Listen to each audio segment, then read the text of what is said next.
નમસ્કાર, newsroom live સાથે હું છું જયેશ। સૌપ્રથમ વાત ભારતીય મસાલાની, તો ભારતીય મસાલાની આ મુસીબત વધતી જઈ રહી છે।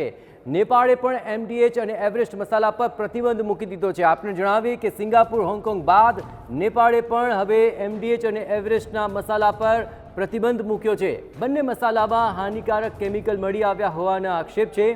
આ મસાલામાં ઇથિનિલ ઓક્સાઇડનું પ્રમાણ વધુ હોવાનો દાવો કરવામાં આવ્યો છે અને હવે ન્યૂઝીલેન્ડમાં એમડીએચ અને એવરેસ્ટના મસાલાની તપાસ શરૂ થઈ છે।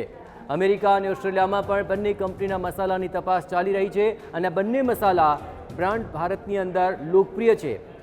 એમડીએચ અને એવરેસ્ટના મસાલા યુરોપ, એશિયા અને ઉત્તર અમેરિકાના દેશોમાં નિકાસ કરવામાં આવી રહ્યા છે।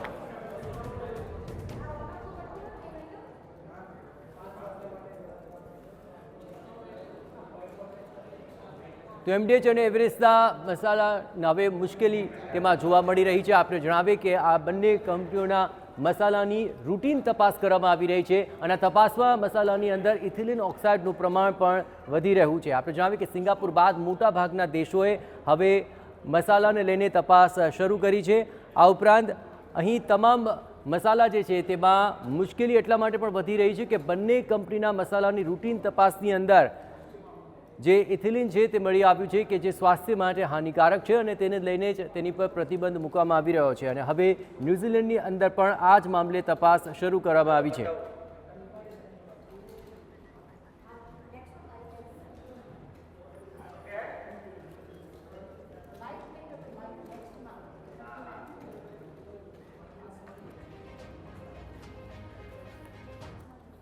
આ જ મામલે એફઆઈએસએસનું એક મહત્વપૂર્ણ નિવેદન સામે આવી રહ્યું છે કે દરેક દેશ પોતાના સ્ટાન્ડર્ડ બદલી રહી છે મસાલાની ગુણવત્તાને લઈને અને તેને લઈને આખોય માલ ખરાબ છે તેવું ન કહી શકાય। આ ખૂબ જ સૂચક નિવેદન છે। જોકે જે પ્રમાણે મસાલાઓ પર પ્રતિબંધ લાગી રહ્યો છે તેને લઈને આ મહત્વપૂર્ણ નિવેદન એફઆઈએસએસ દ્વારા આપવામાં આવી રહ્યું છે। આપણે જણાવીએ કે વિવિધ દેશના જે સ્ટાન્ડર્ડ છે તેમાં ઘણો મોટો ઉલટફેર જોવા મળ્યો છે અને સ્ટાન્ડર્ડના આધારે ગુણવત્તા નક્કી થતું હોવાનું અશ્વિન નાયકે જણાવ્યું। ખાસ કરીને ભારતીય મસાલા અમેરિકામાં 40 વર્ષથી નિકાસ થઈ રહ્યા છે અને આજ સુધી એક પણ વાર સવાલ નથી ઉઠ્યા।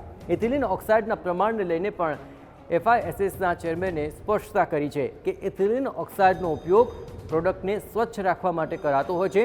સિંગાપોર અને હોંગકોંગમાં જે પ્રશ્ન સામે આવ્યો છે તે માત્ર 0.3% પ્રમાણનો છે। એક ભ્રમ ઊભો થયો છે કે ભાઈ ઇથાઇલ ઓક્સાઇડ એ કંઈક હાનિકારક વસ્તુ છે અને એ અંદર મસાલાના અંદર ભેળસેળ કરવામાં આવે છે કે નાખવામાં આવે છે, એવું નથી। ઇથાઇલ ઓક્સાઇડ એ એક ટ્રીટમેન્ટ કરવા માટેનો ગેસ છે। એ કોઈ જાતનું પેસ્ટિસાઇડ પણ નથી કે જે સીધું ખેતરોમાં છાંટવામાં આવતું હોય, પણ જે માઇક્રોબાયોલોજીકલ પેરામીટર્સ કહેવાય જે આપણા શરીર માટે હાનિકારક છે, જેમ કે અફ્લાટોક્સિન છે, સાલ્મોનેલા છે, ઈ કોલાઈ છે, એવા બધા લગભગ 8 થી 10 ટાઈપના અલગ અલગ માઇક્રોબાયોલોજીકલ પેરામીટર્સ હોય છે।